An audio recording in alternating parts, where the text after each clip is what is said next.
These are all the tools and camera gear that you need to make cinematic video. This is a super minimal kit with everything you need to take amazing video. This is what I have been using lately for most of my personal and client work. And I'm not telling you necessarily to go buy the exact same thing I have, but this is what has worked for me. I'm just showing you what I think it could be a good purchase for you. Let's start with the camera. The camera of my choice in this case is the Sony FX30. I am recording on the Sony FX3, but I have found myself lately using the Sony FX30 a lot more than I used to. That 99% of my YouTube channels are recorded on the FX30, and the reason why I'm recording on the FX3 right now is just because I wanted to have this on camera. It is a Super 35 sensor, however it's incredibly powerful. And don't be discouraged because I said the Sony FX30. Really, nowadays any camera is a great camera, even your phone. Especially now if you have the iPhone 15, you can shoot in ProRes log. You have a lot of dynamic range to work with, and the colors that that thing produces are pretty incredible. Whether you're using a Blackmagic Pocket or a Sony camera or a Canon camera or,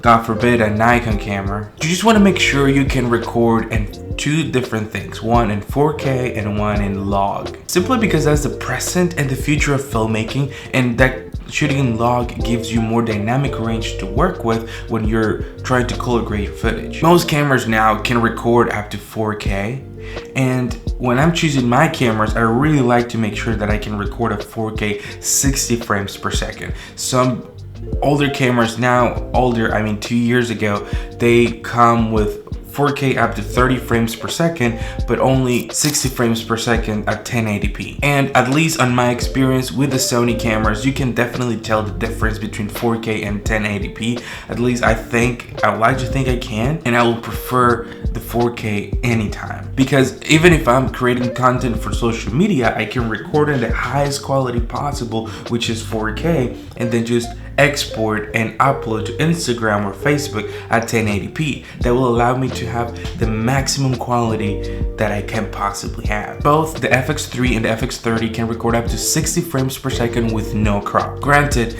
the FX30 is already a crop sensor. I absolutely love these cameras. The dual native ISO, no overheating, the compact size. This is a cinema camera and this is this tiny.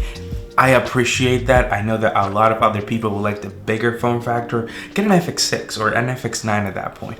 But I like this compact small size, and it's super easy to use. If you've never used a camera or never used a cinema camera, their menus are incredibly easy. I made plenty of videos on FX3 and FX30, so if you'd like to know some more about it, go make sure to check those videos. Next up, we have the lens. I think the camera body is not as important as the lens, because you don't want to have an expensive camera body like an FX6 and FX9 and put in a $50 lens on the front of it. If that's something that you want to do to tell your story better, go for it. But I will say spend more money on your lenses than you do in your cameras. In my case, I use Tamron, a lot of Tamron lenses, not necessarily for the price point, but rather because of the focal length. So I'm going to refer to two lenses that I use on a daily basis. And if I could only have two lenses, this is it.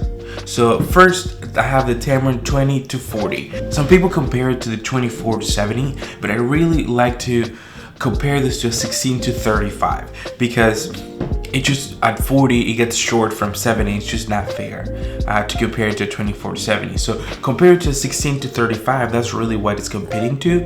And it's a full frame lens on a crop sensor body. So I really have like a 30-60 and a Tamron 35-150.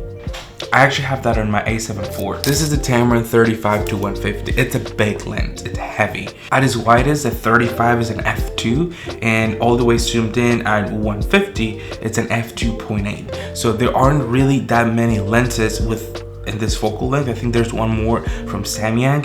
Sony hasn't released any in this range. They have stuck to the 16-35, 24-70, 70-200, 1-400, whatever. But if I could only carry two lenses with me because space on my camera bag or just trying to go as compact as possible, definitely 35-150 and the 20-40 is the way to go for me. So if you're looking for one lens to do it all or just a pair of lenses that can do basically anything, these are the way to go.